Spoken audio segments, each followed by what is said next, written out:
അതാ നേരത്തെ ഫിറോസ് പറഞ്ഞ എളമരം കരീം പറഞ്ഞു. ഇവിടെ സിജി എന്ന് പറയുന്നൊരു സംഘടന നമ്മൾ കുട്ടികൾക്ക് മോട്ടിവേഷൻ നടത്തുക, 10ാം ക്ലാസ് എങ്ങനെ പാസ്സാവാന്നുള്ള തന്ത്രം.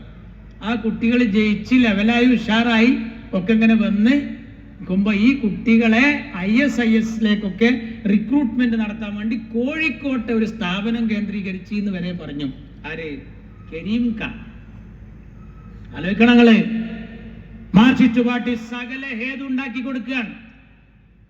അവര് പറയുന്നത് ഞങ്ങൾ അങ്ങനെ പറയുന്നില്ല, മലപ്പുറത്തെ കുട്ടികൾ കോപ്പി അടിച്ച് പാസ്സാകുന്നു എന്ന് പറഞ്ഞതാരാ? മലപ്പുറത്ത് ഞങ്ങൾ ഉണ്ടാക്കിയ മാറ്റം മുസ്ലിം പെൺകുട്ടികളുടെ തട്ടം മാറ്റി എന്നുള്ളതാണ്. നോക്കണങ്ങള്. CPM-ന്റെ ഒരു പാട്ടുണ്ടായിരുന്നു, മാറ്റുവിൻ ചട്ടങ്ങളെ എന്ന്. മാറ്റുവിൻ തട്ടങ്ങളെ എന്നതിലേക്ക് ആ പാർട്ടി കൂപ്പുകുത്തിയിരിക്കുന്നു. നോക്കണം. ഈ വിജയരാഘവൻ ഇത് മാത്രമല്ല പറഞ്ഞത്. ഞാൻ ഇയാളെ പഴയൊരു കുടിക്കടം പകർത്തി ഇപ്പൊ അടുത്ത്. അത് കഴിഞ്ഞ് നോമ്പിന് അങ്ങനെ നമ്മളെ വീട്ടിൽ നനച്ചുളി ഉണ്ടാവുമല്ലോ, ഇവിടെ അങ്ങനെയാണോ അല്ലേ? വീടൊക്കെ കഴുകി വൃത്തിയാക്കല്. അപ്പൊ എന്റെ ഭാര്യ പറഞ്ഞു ഈ പഴയ പേപ്പറൊക്കെ ഞാൻ ആക്രി കടക്കാരന് കൊടുക്കുകയാണ്. അപ്പൊ പണ്ടത്തെ ദേശാഭിമാനി കുറെ എടുത്ത് വെച്ചിരുന്നു. നേരത്തെ അറിയാൻ സുബൈക്ക് വായിക്കണ പേപ്പർ ഞാൻ കുറെ സൂക്ഷിച്ചു വെച്ചിരുന്നു. അതിലൊരു കഷ്ണം കിട്ടി, ഒരു കഷ്ണം. കണ്ണൂരിലെ വർഗീയ വിരുദ്ധ റാലിയിൽ വിജയരാഘവൻ നടത്തിയ പ്രസംഗമാണ്. എന്താണെന്നറിയോ? അയാൾ പറയാം, മുമ്പ് തങ്ങന്മാരുടെയും മുസ്ലിംമാരുടെയും വീടുകളിലെ ബുർഖയും പർദ്ദയും ഉണ്ടായിരുന്നുള്ളൂ. ഇന്നത് കേരളത്തിൽ വ്യാപകമായിരിക്കുന്നു. ഇതെന്തോ താലിബാനോ? വിജയരാഘവൻ. വെള്ളിയാഴ്ച ദിവസങ്ങളിൽ നിർബന്ധിച്ച് കടകൾ അടപ്പിക്കുകയാണ്. വിശിഷ്യ റമദാൻ കാലയളവിൽ. ഇതെന്തോ സൗദിയോ? ആരാ ചോദിക്കുന്നത്? വിനയ് കത്യാറല്ല, സാധു റിദംബരയല്ല, മുരളി മനോഹർ ജോഷിയല്ല. ജാതിയും മതവും ഇല്ല എന്ന് പറയുന്ന സാക്ഷാൽ മാർക്സിസ്റ്റ് പാർട്ടിയുടെ നേതാവ് വിജയരാഘവൻ. ഗെയിൽ പൈപ്പ് ലൈനിന്റെ വിഷയം വന്നപ്പോ ഇയാൾ പറയാ ഇവര് 6ാം നൂറ്റാണ്ടിലെ പ്രാകൃതക്കാർ. CPM-ന്റെ കോഴിക്കോട് ജില്ലാ സെക്രട്ടറി. ഏതാ ഈ 6ാം നൂറ്റാണ്ട്? 6ാം നൂറ്റാണ്ട് ആരുടേതാണ്? അഷ്റഫുൽ ഖൽഖ് റസൂൽ കരീം സല്ലല്ലാഹു അലൈഹി വസല്ലം തങ്ങളുടെ നൂറ്റാണ്ടാണ്. പാണക്കാട്ട് തങ്ങളുടെ നൂറ്റാണ്ടല്ല. ഇപ്പൊ പിണറായി വിജയൻ ഈ വയനാട് തെരഞ്ഞെടുപ്പിന് ശേഷം ഒരു വർത്തമാനം പറഞ്ഞു. എന്താ? ഈ പ്രിയങ്ക ഗാന്ധിക്ക് പിന്നിൽ മുസ്ലിം വർഗീയവാദികളാണ്, അതിനെ കോർഡിനേറ്റ് ചെയ്യുന്നത് ലീഗും പാണക്കാട്ട് തങ്ങളുമാണ്, അതിന് ജമാഅത്തെ ഇസ്ലാമിയെയാണ് അവർ മുന്നിൽ നിർത്തുന്നത്. ഇപ്പൊ എവിടെ എന്ത് പിടിച്ചാലും ജമാഅത്തെ ഇസ്ലാമി. ഇപ്പൊ ഒരു മാർക്സിസ്റ്റുകാരനെ കൊണ്ട് ECG എടുത്താൽ ഫുള്ള് ജമാഅത്തെ ഇസ്ലാമി. എപ്പെടുത്ത് നോക്കിയാൽ ഏതിനൊരു ഇന്ന് ഇവരോ ഈ ജമാഅത്തുമായി ഒരു ബന്ധമില്ലാത്തരങ്ങൾ. ഇപ്പൊ ജമാഅത്തെ മുഴുവൻ പറഞ്ഞു. അബ്ദുറഹിമാൻ മന്ത്രി എന്റെ ഫിറോസ് കൂടുന്ന് പ്രസംഗിച്ചു പോയി. എന്റെ തൊട്ടടുത്ത താനൂർ, ഞാൻ തിരൂരിന്റെയും കുറ്റിപ്പുറത്തിന്റെ ഇടയിലാണ്. ആ താനൂരിൽ 900 വോട്ടിനാണ് ഫിറോസ് തോറ്റത്.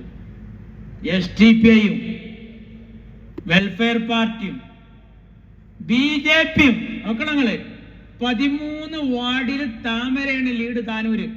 താനൂർ മുനിസിപ്പാലിറ്റിയില് ഇപ്പൊ 7 ആള് ജയിച്ച്. കഴിഞ്ഞതിൽ 13 താമര കൗൺസിലർമാർ 13.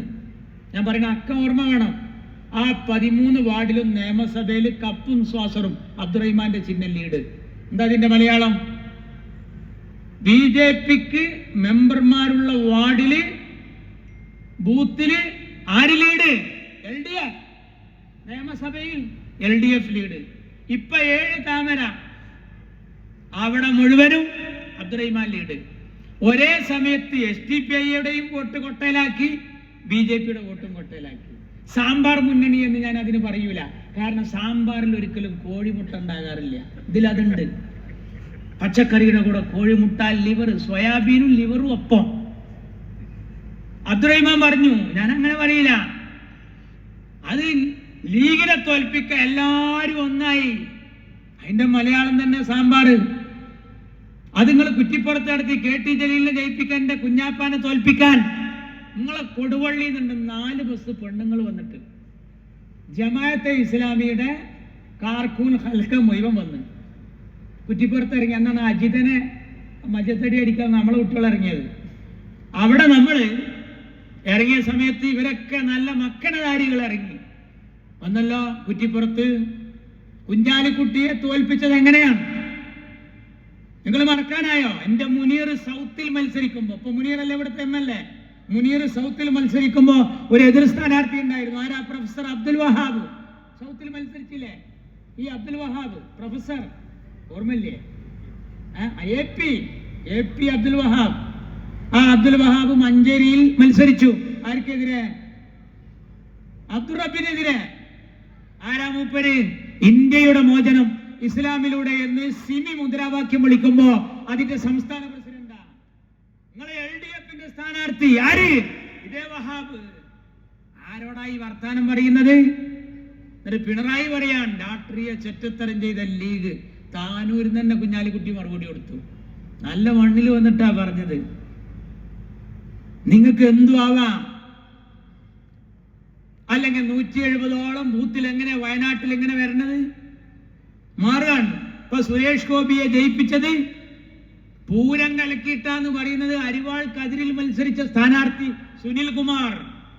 നോക്കണം, സുനിൽ കുമാറാ പറയുന്നത് പൂരം കലക്കിയത് സുരേഷ് ഗോപിക്ക് ജയിക്കാനാണ് എന്ന് ഇടതുമുന്നണിയിലെ CPIയുടെ സ്ഥാനാർത്ഥിയായ സാക്ഷാൽ സുനിൽ കുമാർ. നിങ്ങൾ ഇതെല്ലാം ചെയ്യാൻ ഒരേ തവണയാണ് നിങ്ങൾ ഈ പണിയൊക്കെ എടുക്കുന്നത്.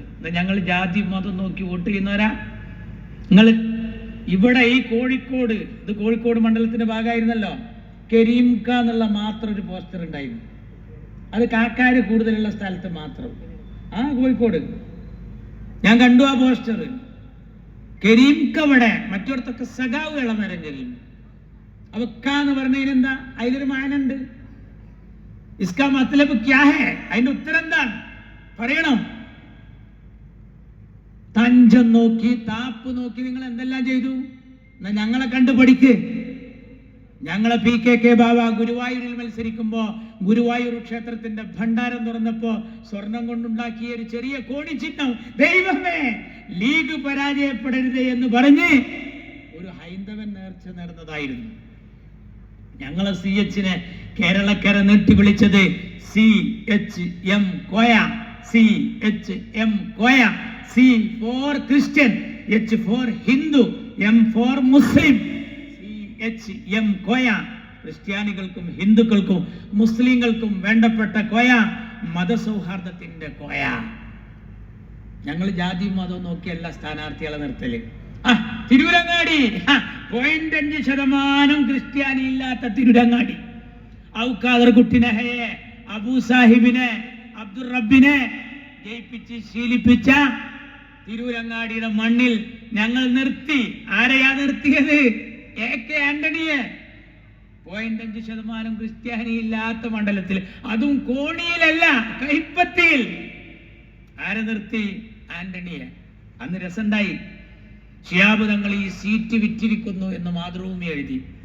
കുഞ്ഞാലിക്കുട്ടിയും തങ്ങളും ഒത്തുകളിച്ചു എന്ന് മാധ്യമം എഴുതി.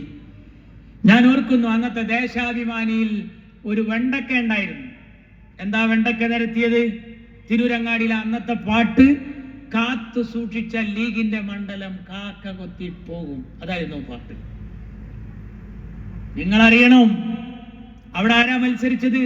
കോണിയിൽ ലീഗല്ല, ലീഗിന്റെ കോട്ടയിൽ ശ്രീമാൻ AK ആന്റണി എന്ന കോൺഗ്രസ്സുകാരനെ കൈപ്പത്തി ചിഹ്നത്തിൽ നിർത്തി. അബ്ദുൽ നാസർ മഅദനി വന്നു മമ്പുറത്ത് പ്രസംഗിച്ചു. പള്ളി പൊളിച്ച കൈപ്പത്തിയോ മക്കളെ. ആര്?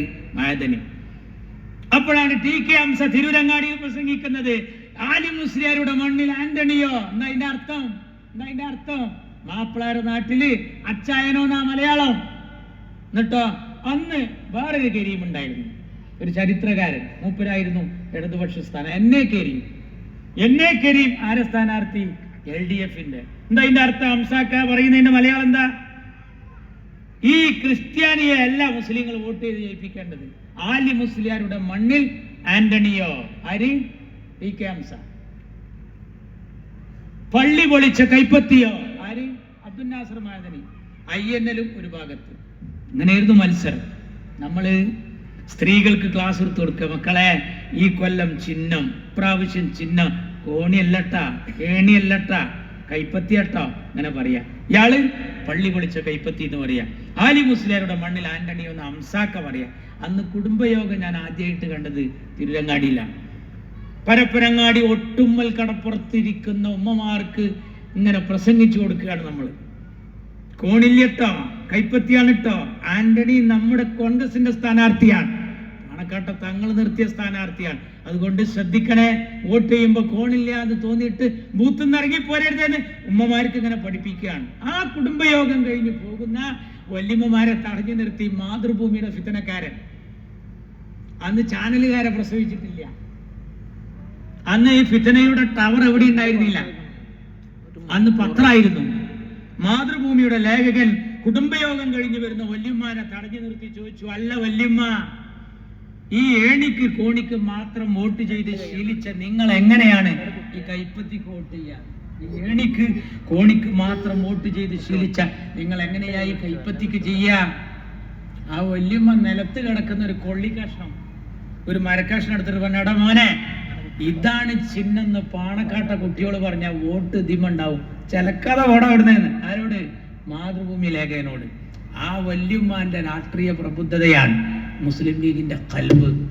അള്ളാഹു അത് എന്നൊന്നും നിലനിർത്തട്ടെ. നമുക്ക് ജാതി മതം നോക്കിയുള്ള പരിപാടിയല്ല.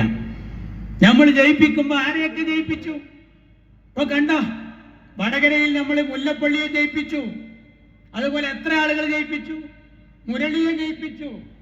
പക്ഷെ ഇപ്പൊ ഷാഫിയെ നിർത്തിയപ്പോ ഫിത്ന വന്നു. എന്താ പറഞ്ഞത്? ഷാഫി മുസൽമാൻ, 5 നേരം നിസ്കരിക്കുന്ന മുസൽമാൻ. മറ്റേ സ്ഥാനാർത്ഥി ശൈലജ കാഫിർ എന്ന് പറഞ്ഞിട്ട് നമ്മൾ പോസ്റ്റർ ഇറക്കിന്ന് വരുത്തി തീർത്തിട്ട് ഇവരൊരു പോസ്റ്റർ ഇറക്കി, എന്നിട്ട് അത് വാട്സപ്പിലിട്ട്. ആ സഖാക്കള് ഇറക്കിയ ആ പോസ്റ്ററിന്റെ ബാപ്പാൻ അതുവരെ കണ്ടെത്തിയിട്ടില്ല. ഈ ഫേസ്ബുക്കിൽ ഒന്നിട്ടാ പെട്ടെന്ന് കിട്ടും, പെട്ടെന്ന് കിട്ടും. ഞാനൊരു ഉദാഹരണം പറഞ്ഞ് നിർത്താം. ഇപ്പോ പെട്ടെന്ന് കിട്ടും. അതെങ്ങനെ? നമ്മൾ നമ്മുടെ നാട്ടിലെ ഗ്രൂപ്പിലെങ്ങാനും ഒരു ഭീഷണി എഴുതി അയച്ചാൽ ഇത് എങ്ങനെയാ എവിടുന്നാ വന്നതിന്റെ ശില്പിയെ പിടിക്കാൻ കിട്ടും. ഇപ്പൊ ഞങ്ങളെ മലപ്പുറം ജില്ലയിലെ അത്ഭുതം ഉണ്ടായി, നിങ്ങൾ അറിഞ്ഞോന്ന് അറിയില്ല. 17 വയസ്സായ ഒരു കുട്ടീനെ അറസ്റ്റ് ചെയ്തിട്ടുണ്ട്. +2 +1 കുട്ടിയാണ്. ഈ +1 കുട്ടിയെ അറസ്റ്റ് ചെയ്ത് എന്തിനാന്നറിയാം? ഇപ്പോ ഈ 2 ആഴ്ച മുമ്പ് 3 ദിവസം മഴ ചെയ്തല്ല, ഈ മഴ പെയ്യണ സമയത്ത് നാളെ സ്കൂളില്ലാന്ന് +1 പഠിക്കുന്ന ഒരു ചെക്കൻ കലക്ടറായിട്ട് 1 ദിവസം ജീവിച്ചാണ്ട് ഓന്റെ വക നാളെ കാലവർഷക്കെടുതിയായതിനാൽ പ്രൊഫഷണൽ കോളേജുകൾ ഒഴികെ എല്ലാ വിദ്യാഭ്യാസ സ്ഥാപനങ്ങൾക്കും അവധിയായിരിക്കുന്നതാണെന്ന് 17 വയസ്സുള്ള ഒരു ചെറുക്കൻ വാട്സപ്പിലിട്ടു. കുട്ടികൾ സ്കൂളിലെത്തിയില്ല. അന്വേഷിച്ചപ്പോ കലക്ടർ പറഞ്ഞു, ഞാൻ പ്രഖ്യാപിച്ചിട്ടില്ല. കുട്ടികളാണെങ്കിൽ 1 ദിവസം ഒഴിവ് കിട്ടാൻ കാത്തിക്കണം. ഇപ്പൊ എന്റെ ചെക്കൻ രാവിലെ എണീറ്റേക്ക് ചോദിക്കും, കലക്ടർ അവധി പ്രഖ്യാപിച്ച സമസ്തക്ക് ബാധകമാണോ? ചെക്കൻ ചോദിക്കുകയാണ്. അതെന്തിനാ? ചെക്കനൊക്കൊന്ന് പോവാതിരിക്കണം. അതുണ്ടായിരുന്നല്ലോ മുമ്പ്, ഞാൻ പറയാറുണ്ട്. പണ്ട് ഖിയാമത്ത് നാളിനെ പറ്റി ക്ലാസ് എടുക്കുമ്പോ ഉസ്താദ് പറഞ്ഞു, ഇസ്രാഫീൽ സൂറിൽ ഊതും, അന്ന് മക്കളെ ആകാശം പൊട്ടിക്കീറും. കുട്ടികൾ പുസ്തകമൊക്കെ പൂട്ടി വെച്ചിട്ട് ആകെ അന്തം വിട്ടിരുന്നു. ആകാശം പൊട്ടിക്കീറോ? പിന്നല്ലാതെ. പിന്നെ നക്ഷത്രങ്ങൾ കൊഴിഞ്ഞു വീഴും. പടച്ചറബ്ബേ, നക്ഷത്രം കൊഴിഞ്ഞു വീഴും ചെയ്യോ? അതെ. പർവ്വതങ്ങൾ ഛിന്ന ഭിന്നമാകും. കുട്ടികൾ ആകെ ബേജാറായി നിൽക്കുക. അപ്പൊ ഉസ്താദ് പറഞ്ഞു, കടല് ആളിക്കത്തും. ബേജാറാകാൻ പിന്നെ എവിടെക്കെങ്കിലും പോണോ? എന്നിട്ട് കുട്ടികളോട് ഉസ്താദ് പറഞ്ഞു, അന്ന് അള്ളല്ലാത്ത ഒന്നും ഉണ്ടാവില്ല, അന്ന് അള്ളല്ലാത്ത ഒന്നും ഉണ്ടാവില്ല. അപ്പൊ പിന്നിലെ ബെഞ്ചിൽ നിന്ന് ഒരു ചെക്കൻ ഓടി വന്നിട്ട് ചോദിക്കുകയാണ്, ഉസ്താദെ അന്ന് മദ്രസ ഉണ്ടാവുകയെന്ന്. അപ്പൊ എന്താ അറിയാം, ഓന്റെ മനസ്സിൽ സദർ ഉസ്താദ് മരിച്ചിട്ടാണെന്ന് മദ്രസയ്ക്ക് പോകാതിരിക്കണം. അതുപോലത്തെ ഒരു ചെക്കൻ മലപ്പുറം ജില്ലയിൽ ജില്ലാ കളക്ടറായി 1 ദിവസം ജീവിച്ചാണ്ട് ഓന്റെ വക അവധി പ്രഖ്യാപിച്ചു. ആ കുട്ടിയെ അറസ്റ്റ് ചെയ്തിരിക്കുന്നു പോലീസ്. ഫേസ്ബുക്കിലിട്ട കുട്ടിയെ കണ്ടെത്താൻ എളുപ്പമാണ്. എന്നാൽ വടകരയിലെ കാഫിറിന്റെ ബാപ്പാൻ ഇതുവരെ പിടിച്ചിട്ടില്ല. ഈ കളി CPM അവിടെ കളിച്ചപ്പോഴാണ് മാർക്കറ്റ് പാർട്ടിയിലെ മുത്തലക്കായ സഖാക്കള് പാർട്ടി ഇക്വാലത്തിൽ പോയാൽ പാർട്ടിയെ ഞങ്ങൾ തിരിഞ്ഞു കുത്തുന്ന് പറഞ്ഞ് എല്ലാരും കണ്ണു ഞെമ്പി കൈപ്പത്തിക്ക് കുത്തി. ഇപ്പൊ മാർക്കറ്റ് പാർട്ടി 2 പണി എടുക്കണം. കാഫിറിന്റെ ബാപ്പാനെയും പിടിക്കണം, മുനാഫിക്കിന്റെ മക്കളെയും പിടിക്കണം. 2 തെറ്റാ പോലെ ചെയ്തത്. അത്ഭുതവഹം. നാടെല്ലാം കുട്ടിച്ചോറാൻ വേണ്ടി കാത്തിരിക്കുക ഇവര്. കമ്മ്യൂണിസ്റ്റ് പാർട്ടി എല്ലാ അപകടങ്ങളും ചെയ്യുന്നു. നാട്ടിന്റെ അവസ്ഥകളൊക്കെ മാറി. എല്ലാം പോയി. ഇവിടെ ഫിറോസ് പറഞ്ഞല്ലോ, ദുരിതം വന്നാൽ പിണറായി വിജയൻ നല്ല സന്തോഷമാണ്. കാരണം മൂപ്പരിങ്ങനെ അടിച്ചു മാറ്റുകയാണ്. മൂപ്പർക്ക് സുഖം, നല്ല സുഖം, ഭാര്യക്ക് ഭയങ്കര സുഖം. മൂപ്പര മരോൻ റിയാസ് ആണെങ്കിൽ സുന്നത്തല്യാണം കഴിച്ച കുട്ടി പുറത്തിറങ്ങിയ മാതിരി എന്തൊരു ചൊർക്ക് വെച്ചിക്കണെന്ന് അറിയാം. മകൾ വീണക്ക് ശമ്പളം വാങ്ങാണ്, ജോലി എടുക്കാതെ മാസപ്പടി നോക്കണം.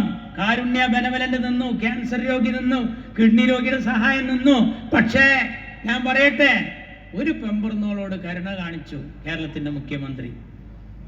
ആ പെമ്പറന്നോൾ എഴുതിയെടുത്ത എമൗണ്ട് എത്രയെന്നറിയോ? ഞെട്ടരുത്, 72,37,194 രൂപ. 72 ലക്ഷം എന്ന് പറഞ്ഞാൽ 3/4 കോടിയാണ്. അത് എഴുതി ഒപ്പിട്ട് വാങ്ങിയ സ്ത്രീയുടെ പേര് കമലം, വൈഫ് ഓഫ് പിണറായി വിജയൻ. പിണറായി വിജയന്റെ ഭാര്യക്ക് രക്ഷ, മകൾക്ക് രക്ഷ, മരുവന് രക്ഷ. AI ക്യാമറ വിവാദത്തിൽ കിട്ടേണ്ട പൈസ കിട്ടാതായപ്പോ കരഞ്ഞു വന്ന ആള് സങ്കടം പറഞ്ഞപ്പോ പൈസ മുഴുവൻ ക്ലോസ്ഡ് എഴുതിപ്പോയിക്കണം. ആരാത് കൊണ്ടായതെന്ന് CCTV ചെക്ക് ചെയ്തപ്പോ ഇൻസൈഡ് ചെയ്ത ഒരാളുണ്ട് വരണ ഒപ്പിട്ട് പോണ്. അതാരാന്നറിയാ? പിണറായിയുടെ ചെക്കൻ പെണ്ണിട്ടി കൊടുത്ത അമ്മോശ. ഭയങ്കര രസം. ഇപ്പൊ നമ്മളും ആ കുടുംബത്തേക്കൊന്ന് കെട്ടിച്ചു കൊടുത്താൽ നമ്മളും കഴിച്ചിലാവും. ആ കുടുംബം ഭയങ്കര ഹാപ്പിയാണ്. പിണറായി വിജയന്റെ കുടുംബത്തേക്ക് ബന്ധം നടത്തിയ എല്ലാവരും രക്ഷപ്പെടുകയാണ്. അത് ഞാൻ സ്കൂളിൽ പഠിക്കുമ്പോ എന്നോട് മാഷ് ചോദിച്ചു, നിനക്ക് എന്താവാനാണ് ആഗ്രഹം? ഞാൻ പറഞ്ഞു അധ്യാപകനാവാൻ. എന്നോട് ഇരിക്കാൻ പറഞ്ഞു. മനോജ്, നിന്റെ ആഗ്രഹം എന്താ? മനോജ് പറഞ്ഞു ഡോക്ടർ ആവണം. ഇരിക്ക് മനോജ്. അബൂബക്കർ പറയും, നിന്റെ ആഗ്രഹം എന്താണ്? അബൂബക്കർ പറഞ്ഞു എനിക്ക് എഞ്ചിനീയർ ആവണം. എല്ലാവരും ഇരുത്തിയ ശേഷം മാഷ് പറഞ്ഞു, ശശി സ്റ്റാൻഡപ്പ്. ശശിയുടെ ആഗ്രഹം എന്താ, മോഹം ഒന്ന് പറയും. എനിക്ക് ഡോക്ടറും ആവണ്ട മാഷെ, എഞ്ചിനീയറും ആവണ്ട, അധ്യാപകനും ആവണ്ട. എനിക്ക് കാറും ബംഗ്ലാവും റിസോർട്ടുമുള്ള നല്ലൊരു മുതലാളിയായി കിട്ടിയാൽ മതിയായിരുന്നു. Sasi sit on there. കുട്ടി അവിടെ ഇരിക്ക്. ശ്രീകല സ്റ്റാൻഡപ്പ്. മോളെ പറയേ, നിനക്ക് എന്താവാൻ ആഗ്രഹം? ശ്രീകല പറഞ്ഞു, ഇപ്പൊ ഇരുന്ന ശശിയുടെ ഭാര്യയാവാനാണ് എനിക്ക് ആഗ്രഹം എന്നാണ്. അതോടുകൂടി ഓളും രക്ഷപ്പെടുകയാണ്. അപ്പൊ അതുകൊണ്ട് പിണറായി ഫാമിലി നല്ല ഹാപ്പിയാണ്. ഇവിടുത്തെ ലോക്കൽ കമ്മിറ്റി സെക്രട്ടറി പാവം, അവനൊന്നുമില്ല. അവൻ ഷവർമ്മയുടെ കമ്പി, ഈ വേവും ചൂടും കൊള്ളലും ബാക്കി. പിന്നെ എന്തെങ്കിലും ചെറുനാരങ്ങം ഒന്നുറ്റിന കുളിരല്ലാതെ ഒരു നനവും ആ സാധുവിനുമില്ല. കമ്മ്യൂണിസം എല്ലാം കൊണ്ടും നാടിനെ അപായപ്പെടുത്തി മുന്നോട്ട് പോവുകയാണ്. ഇവിടെ കലാപങ്ങൾ വരരുത് നമ്മൾ ആഗ്രഹിക്കുന്നു, പ്രളയം വരരുത് നമ്മൾ ആഗ്രഹിക്കുന്നു, ഒരു നിപ്പ വരരുത്, ഒരു കൊറോണ വരരുത്, ഒരു ഉരുൾപൊട്ടൽ വരരുത് എന്ന് നമ്മൾ ആഗ്രഹിക്കുന്നു. പക്ഷെ പിണറായി വിജയൻ അങ്ങനെയല്ല. പിണറായി വിജയന്റെ ആഗ്രഹം എന്താണെന്നറിയാം? ഇതൊക്കെ വന്നാലേ ഫണ്ട് പിരിക്കാൻ പറ്റൂ. പിരിച്ചാൽ ദുരിതാശ്വാസ ഫണ്ട് എന്ന് പേരൂടാ. ദുരിതാശ്വാസ ഫണ്ട് വന്നാലോ ദുരിതം ജനങ്ങൾക്കും ആശ്വാസം ഈ ചങ്ങായിക്കുമാണ്. കാരണം ഇയാൾക്കും ഇയാളെ പാർട്ടിക്കും ഈശ്വരനിൽ വലിയ വിശ്വാസമൊന്നുമില്ല, പക്ഷെ കോടീശ്വരനിൽ ഭയങ്കര വിശ്വാസമാണ്. അതുകൊണ്ട് ഈ കാട്ടുകള്ളന്മാരെ തിരിച്ചറിയാനാവട്ടെ ഈ പൊതുയോഗം എന്ന് പറഞ്ഞുകൊണ്ട് ഞാൻ അവസാനിപ്പിക്കുന്നു. നന്ദി. ജയ് മുസ്ലിം ലീഗ്.